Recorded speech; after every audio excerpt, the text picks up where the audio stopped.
that particular item used.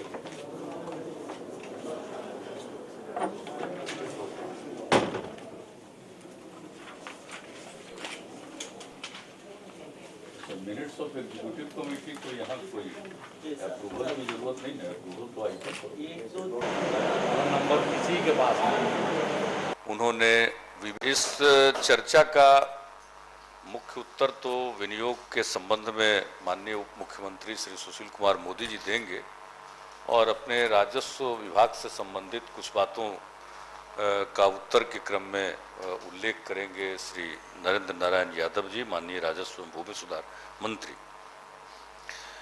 मैं बहुत ही संक्षिप्त अपनी बात रखने के लिए खड़ा हुआ हूं और मैं कुछ कहने के लिए प्रेरित हुआ हूं माननीय अरुण बाबू की बात को सुनने के बाद, वरना इस प्रकार की कोई बात भी मेरे मन में नहीं थी, लेकिन उन्होंने बहुत ही उपयुक्त ढंग से कुछ बातों की चर्चा की है और बहुत अच्छे ढंग से उन्होंने विवेचना भी की है। और चूंकि राजस्व एवं भूमि सुधार पर चर्चा चल रही है, अन्य माननीय सदस्यों ने बहुत ही महत्वपूर्ण बातों का उल्लेख किया, जिसका अपने भाषण के क्रम में उल्लेख करेंगे हमारे दोनों सहयोगी माननीय उप मुख्यमंत्री और माननीय राजस्व मंत्री। लेकिन जो मैंने उनकी बात सुनी और बहुत ही जो कह सकते हैं जिसे पूरे एक जो चल रहा है पूरे बिहार में चलाने की कोशिश हो रही है, उसका बहुत ही अच्छे ढंग से वो प्रस्तुतिकरण था। और ठीक ही कहा उन्होंने, संकर्षण चल बसे, लेकिन मैं इतना ही कहना चाहता हूं कि मैं सिर मुड़वाने वाला नहीं हूं, क्योंकि मैं प्रतिदिन जब भी ये बात उठी है मैंने कई मौकों पर कह दिया है कि साहब एक बात हो गई कि कौवा कान लिए जा रहा है, तो कान बिना देखे लोग कौवा की तरफ दौड़ रहे हैं, तो इसका तो मेरे पास कोई उपाय नहीं। और आपने आज बहुत अच्छा एक लोक कथा का उल्लेख करके आपने उसको और परिपुष्ट किया है। मैं यही कहना चाहता हूं कि पूरे बिहार में जो चर्चा चलाने की कोशिश हो रही है, एक अद्भुत स्थिति, हमारे मित्र लोग सामने बैठे हुए हैं, नेता प्रतिपक्ष हैं गुलाम गौस साहब, उनके पीछे उनके आजकल के सहयोगी लोग भी बैठे हुए हैं। साहब मेरी बात समझ में नहीं आती है, बात कहां से चली है। बंदोपाध्याय जी के नेतृत्व में एक भूमि सुधार आयोग का हम लोगों ने गठन किया, हमने वादा किया था चुनाव में भी, और चुनाव के बाद जब हमारा सुशासन का कार्यक्रम तय हुआ उसमें भी हम लोगों ने इस बात का उल्लेख किया। तो हमने भूमि सुधार आयोग का गठन किया और भूमि सुधार के विभिन्न पहलुओं पर विचार करके, अध्ययन करके रिपोर्ट देने की अपेक्षा हमने की आयोग से। डी बंदोपाध्याय का चयन हम लोगों ने किया कई लोगों से सलाह मशविरा के बाद, चूंकि पश्चिम बंगाल में जो भूमि सुधार लागू किया गया उस समय वो आईएएस अधिकारी थे, वहां उसके क्रियान्वयन में वो शामिल थे। तो हम लोगों ने सोचा कि बंगाल की स्थिति और बिहार की स्थिति कमोबेश मिलती जुलती है, क्योंकि दोनों परमानेंट सेटलमेंट एरिया जहां जमींदारी प्रथा थी, अंग्रेजों ने जमींदारों के साथ स्थायी तौर पर सेटलमेंट किया हुआ था, और जिसका बहुत अच्छे ढंग से उल्लेख जब विशेष राज्य पर चर्चा हो रही थी तो भीम सिंह जी ने किया। तो हम लोगों ने किया, लेकिन उसमें कई चीजें थी, दाखिल खारिज की बात, रिकॉर्ड को कैसे ठीक किया जाए, राजस्व प्रशासन में क्या सुधार किया जाए, भूदान की जो जमीन हमारे पास है वो अवितरित है, ये समस्या भी मुंह बाए खड़ी है, सीलिंग के बारे में लोग बात करते रहते हैं, और बटाईदारी आदि की भी बात। तो विभिन्न चीजों पर उन्होंने पहले अंतरिम प्रतिवेदन भी दिया और फिर अंतिम प्रतिवेदन उन्होंने दिया, उसका अध्ययन किया गया, और अध्ययन करने के बाद हम लोगों ने उसके बारे में जो कार्रवाई की तो उसके संबंध में भी सदन को अवगत कराया। जो उनकी मूल रिपोर्ट है उसका भी सीडी बना करके हम लोगों ने वितरित किया, किसी चीज को छिपाया नहीं है। और उसके बाद उस पर हमारा क्या मंतव्य है, हमने उस पर क्या कार्रवाई की है, जैसे भूदान की बात को स्वीकार करके कार्रवाई कर रहे हैं। सीलिंग वगैरह के बारे में कुछ उन्होंने सुझाव दिया था, तो कतिपय राजस्व विभाग ने उसका अध्ययन किया और कहा कि माननीय सर्वोच्च न्यायालय के कई फैसले हैं और कई चीजों का उल्लेख करते हुए जो नहीं मानी जा सकती थी उसको लिख दिया कि अमान्य।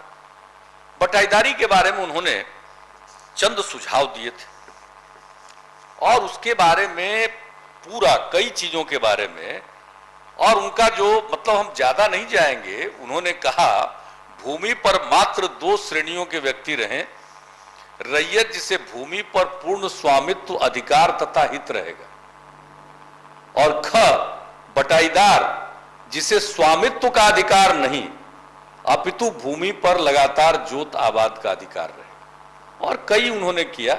हम लोगों ने उसके बारे में कहा कि भाई कोई अभी का जो हमारा कानून है क्या वो सक्षम है या हमको कोई नया कानून बनाना पड़ेगा जैसा इनकी अनुशंसा है। इन सब चीजों पर हम आकलन करेंगे, अध्ययन करेंगे और इसके लिए डिपार्टमेंट के सेक्रेटरी की अध्यक्षता में कमेटी बना करके इसको डाल दिया गया। क्यों किया गया ऐसा? इसलिए किया गया कि बटाईदारी एक ऐसा मसला है कि जिसके बारे में सरकार अपने आप कोई निर्णय लेगी और उससे कई प्रकार के विवाद खड़े होंगे, तो इसके लिए जरूरी है कि व्यापक विमर्श हो।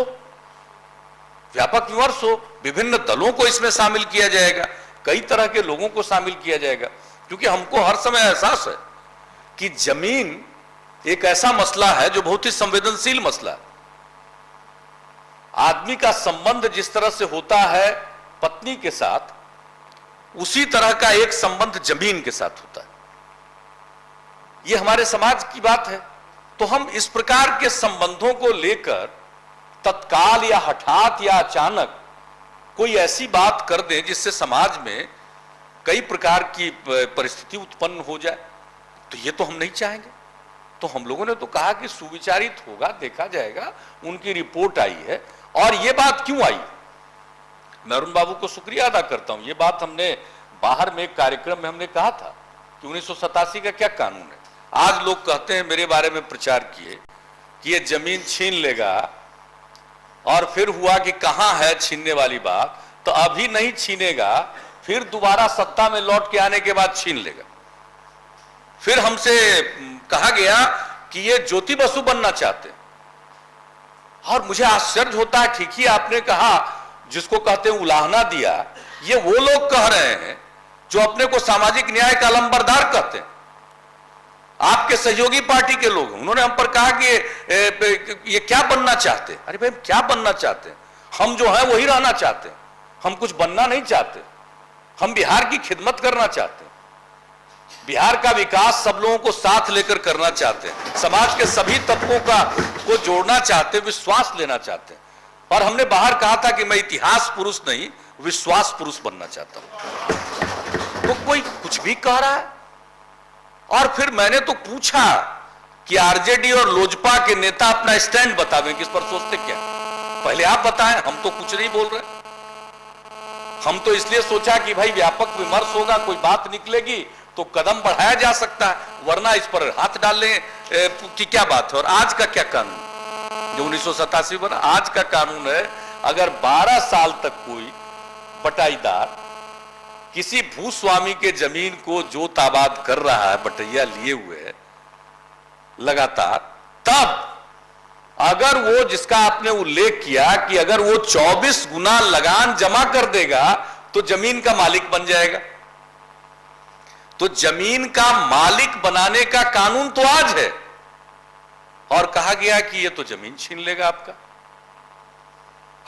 और बंदोपाध्याय कमेटी की जो रिपोर्ट है वो कहता है कि बटाईदार जिसे स्वामित्व का अधिकार नहीं, आज का कानून स्वामित्व का अधिकार देता है। बंदोपाध्याय कमेटी कहती है स्वामित्व का अधिकार नहीं, बटाईदार को लगातार जोत आबाद का अधिकार देना चाहिए। यह उनकी रिपोर्ट है। मैं इस रिपोर्ट पर अपनी कोई टिप्पणी नहीं कर रहा हूं। मैंने आपने सरकार का कोई मंतव्य मैं प्रकट नहीं कर रहा हूं, इसलिए कि हमने कोई मंतव्य गठित ही नहीं किया। इसलिए हम कौन सा मंतव्य आपको दें आज, क्योंकि आज हम सरकार में हैं। हम कोई मंतव्य गठित करेंगे, इसके पहले हमें व्यापक विमर्श करना पड़ेगा, सबको विश्वास में लेना पड़ेगा। सारे दलों के साथ हम चर्चा करते, लेकिन उसकी नौबत कहां आई? उसकी नौबत तो आई ही नहीं, संकर्षण चल बसे। उसका अगले दिन राजा पूछता है कि संकर्षण के बारे में बताइए, तो संकर्षण गधा निकला। भाई क्या मजाक हो रहा है? और मुझसे पूछा जा रहा है कि ये सफाई दे, वो सफाई दे। मैंने बाहर पूछा कि कोई हमें दिखाए बटाईदारी बिल है कहां है बटाईदारी बिल? मैं सदन में बोल रहा हूं, कहां है बटाईदारी बिल? कोई जरा हमको बता दे बटाईदारी बिल। राजस्व विभाग में कोई कच्चा ड्राफ्ट भी कोई बता दे, कहीं नहीं है। जो है सो सदन के पटल पर रखा जा चुका है, और वो इसलिए यह व्यवस्था की गई कि कोई बात हो, विमर्श हो। आज स्वामित्व का अधिकार बटाईदार को मिलेगा, ये कानून। और ये कानून कब बना? 1987 में। इसकी नियमावली कब बनी? जब आपके नेता पावर में आ गए थे, मई 1992 में आपने नियमावली बनाई है। कांग्रेस पार्टी ने की सरकार थी, तब उन्होंने कानून बनाया, आपने नियमावली बनाई, और हमसे कह रहे हैं जमीन छीन लेगा। अरे जमीन लेने का तो पहले से कानून बना हुआ। मेरे जमीन के छीनने या अगली बार सत्ता में लौट कर आने के बाद हम छीनेंगे और हम इतिहास पुरुष बनना चाहते हैं, ये मेरी मंशा नहीं। हां, अगर इस पर कभी भी सार्थक चर्चा हो, सब लोग मिलकर सोचे यह एक समस्या है, इसका क्या हल होगा, तो बात दूसरी है। सरकार ने डिपार्टमेंट में एक अधिकारी की अध्यक्षता में कमेटी बना दी। अगर कोई विमर्श का माहौल बनेगा तो सब देखेंगे कि आज का कानून छोड़ दिया जाए, या इसमें कुछ अमेंडमेंट किया जाए, या कोई नई बात लाई जाए। सरकार का मतलब यह नहीं होता है कि अधिनायक होता। लोकतंत्र में सरकार का मतलब है व्यापक विमर्श करके अधिक से अधिक लोगों को सहमत कराकर आगे बढ़े, और उसमें इस प्रकार के विषय में जो इतने संवेदनशील विषय, और मेरी अपनी मान्यता है जिसका हमने उल्लेख किया, जमीन के साथ मनुष्य का उसी प्रकार का रिश्ता है जैसा पत्नी के साथ होता है। तो ऐसे मामले पर हम कोई खिलवाड़ करने वाले व्यक्ति नहीं है। हमें करने के लिए बहुत काम है। भूदान की जमीन बांट रहे हैं, तत्काल दाखिल खारिज हो जाए लोगों का और उसमें घुसखोरी न हो, उसको दूर करने की हम कोशिश कर रहे हैं। हम कोशिश कर रहे हैं कि भाई हमारे यहां जमीन के टुकड़े होते जा रहे हैं, अगर चकबंदी नहीं होगी तो संकट है। और बिहार में कैसी चकबंदी चली, ऐसी चकबंदी चली, चकबंदी में शामिल लोगों ने क्या क्या अनर्थ नहीं किया किसानों के साथ। लोगों को अपनी जमीन बचाने के लिए जमीन से ज्यादा कीमत खर्च करनी पड़ी, गहना जेवर घर का सब बिक जाता था। कई प्रकार की समस्या उत्पन्न हुई, लेकिन होना चाहिए। बिहार में अगर कोई सबसे अधिक भूमि के क्षेत्र में सुधार की जरूरत है, भूमि सुधार की, तो वो जरूरत है लैंड कंसोलिडेशन। एक जगह हो जाए, चकबंदी हो जाए, लोगों की खेत वो ज्यादा अच्छा। तो इसमें भी हमने क्या किया, हमने निर्णय ले लिया कि अगर कोई स्वेच्छा से आपस में जमीन की अदला बदली करेंगे तो उनको स्टांप ड्यूटी और रजिस्ट्री का फी नहीं लगेगा। तो लोग प्रेरित होंगे। अभी लोग आपस में बातचीत करके रजामंदी से जमीन की अदला बदली कर लेते हैं, लेकिन कागज पर जमीन पुराने भूस्वामी का ही रह जाता है। बहुत तरह की समस्याएं होती है। जब जमीन का अधिग्रहण होता है तो उस समय समस्याएं आती है, कई मसलों में समस्याएं आती है, या रिलीफ के समय में भी समस्या आती है। पहले तो कुछ मिलता नहीं था, अब किसानों को मिल रहा, पहली बार किसानों को मिल रहा, तो इसके चलते अब पता चल रहा है। तो अदला बदली कोई करना चाहे अगर अपने आपस में, तो उसके लिए रजिस्ट्रेशन का फीस और स्टांप ड्यूटी नहीं लगेगी। तो लोग प्रेरित होंगे, अपने अगल बगल आपस में राय विचार करके एक दूसरे के साथ जमीन की अदला बदली करेंगे। तो ये धीरे धीरे चकबंदी की ओर हम आगे, स्वैच्छिक चकबंदी की ओर बढ़ेंगे। तो हम तो भूमि सुधार के क्षेत्र में काम कर रहे हैं। ऐसा नहीं है कि भूमि सुधार के क्षेत्र में काम नहीं कर रहे। क्यों उनको तकलीफ दे रहे हैं? खोल दीजिए, वो निकल जाएंगे, उनको भारी तकलीफ हो रही है। गणेश जी की सवारी घूम रही है, शुभ है, शुभ है। अब कम से कम बजट पास होते समय गणेश जी की सवारी घूम रही है, और जो सबसे विवादास्पद विषय उस समय गणेश जी की सवारी पहुंच गई। अब समझ लीजिए दीवार पर की लिखावट। इसलिए मुझे ज्यादा कुछ नहीं कहना है। तो कोई एक ही बात है ना, अब वही समझ लीजिए कि उधर का भी माल इधर ही आने वाला है। तो आपको भी खुला निमंत्रण है, हम लोगों को कोई दिक्कत नहीं है। तो सभापति महोदय, मुझे ज्यादा कुछ नहीं कहना था कि ये कोई बात है ही नहीं। और ठीक कहा अरुण बाबू ने, सब लोगों ने सिर मुड़वा लिया। किसी को सिर मुड़वाने की जरूरत नहीं है। जैसे अपना काम करते हैं अपना काम करते रहें। हम कोई छेड़छाड़ करने वाले नहीं है।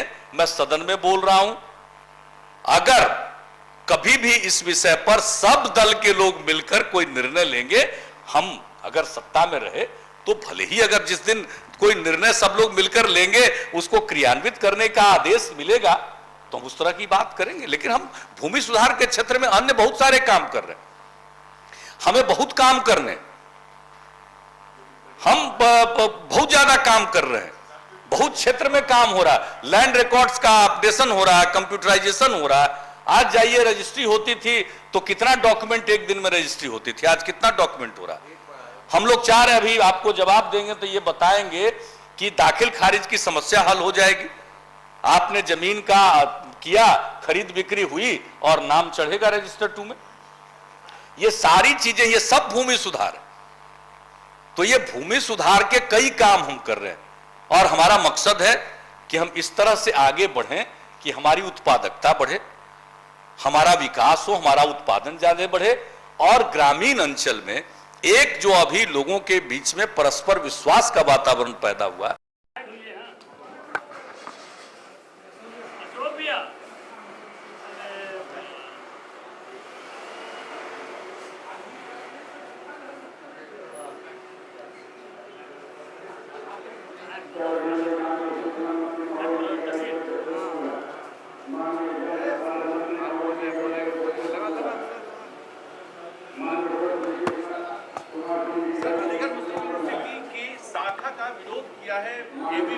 भाजपा के विधायकों ने देखिए, किसी भी निर्णय के विरोध में कोई हो सकते हैं, कोई समर्थन में हो सकते हैं, ये अपनी बात है। लोकतंत्र में सबको अपनी बात कहने का, अपनी राय रखने का अधिकार है, उस पर मेरी कोई प्रतिक्रिया नहीं है। लेकिन वस्तु स्थिति यही है कि अलीगढ़ मुस्लिम विश्वविद्यालय का एक कैंपस खोलने के लिए किशनगंज में राज्य सरकार ने जमीन मुहैया कराया है और यह निर्णय बहुत ही उचित निर्णय है। वो इलाका शिक्षा के क्षेत्र में काफ़ी पिछड़ा है और अलीगढ़ मुस्लिम विश्वविद्यालय की शाखा आने से कई अच्छे और स्तरीय संस्थान वहाँ खुलेंगे और वहाँ के छात्र छात्राओं को काफ़ी सुविधा मिलेगी और उस विश्वविद्यालय में पढ़ने वाले सभी संप्रदाय के होंगे, हिंदू भी होंगे, मुस्लिम भी होंगे। इसलिए शिक्षण संस्थानों का विरोध नहीं करना चाहिए। शिक्षण संस्थान सबके लिए होते हैं। अलीगढ़ मुस्लिम यूनिवर्सिटी के जो संस्थान आएंगे उसमें सभी संप्रदाय के बच्चे पढ़ेंगे, छात्र छात्राओं को अध्ययन करने का अवसर मिलेगा और उस इलाके के लिए बहुत आवश्यक है। बल्कि मुझे तो खुशी है, अलीगढ़ मुस्लिम विश्वविद्यालय की तरफ से जब प्रस्ताव आया तो हमने उस पर सहमति जताई और हम लोगों की सरकार ने जमीन देने का फैसला किया और उन्हें जमीन दी जा चुकी है। बीजेपी के नेताओं का आरोप है कि तुष्टीकरण की नीति अपना रही है। ये शिक्षा को बढ़ावा देने की नीति है। बीच से क्या घुस जाते हो जी? शिक्षा को बढ़ावा देने की हमारी नीति है, शिक्षा के स्तर को ऊंचा उठाने की हमारी नीति है और इसके अलावा यह कुछ नहीं। और इसका लाभ सभी को मिलेगा, किसी एक संप्रदाय को नहीं बल्कि सभी संप्रदाय के लोगों को इसका लाभ मिलना है। ये समझने का फेर है। Thank you.